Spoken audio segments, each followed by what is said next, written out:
Is Vermont moving too fast in creating a thermal energy program? A new report to Vermont questions the pace at which the state is creating the Clean Heat Standard. The Clean Heat Standard aims to wean Vermonters off of fossil fuels by incentivizing fuel dealers to install eco-friendly forms of home heating and make it more expensive to heat with fossil fuels. Energy regulators are working to create the program, but as Channel 3 political reporter Calvin Cutler explains, they say they need more time.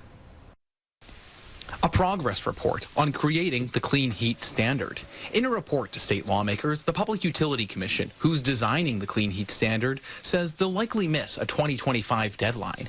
And they say they're concerned that the tight timeline to create a complex program could have unintended consequences of how it will be implemented. The concern is that if you rush a program just to meet this arbitrary statutory deadline, that you're in danger of creating a program that does more harm than good. The PUC was not available for an interview, but in their report, they also say the tight timeline could conflict with a key tenet of Vermont's climate action plan, a just transition, where all Vermonters can weigh in.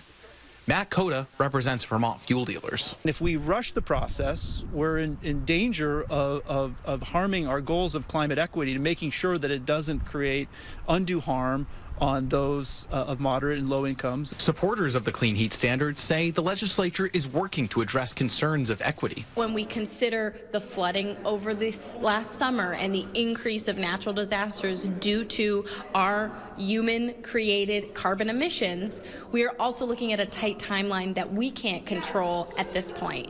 They say work around climate change is urgent.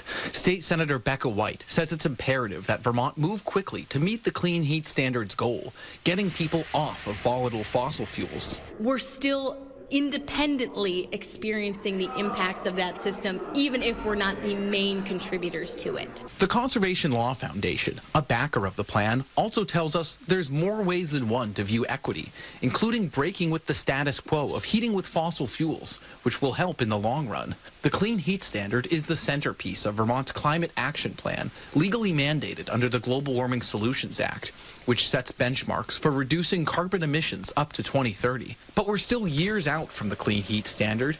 Any proposal that the PUC comes up with, the legislature in 2026 would have to give it the final seal of approval.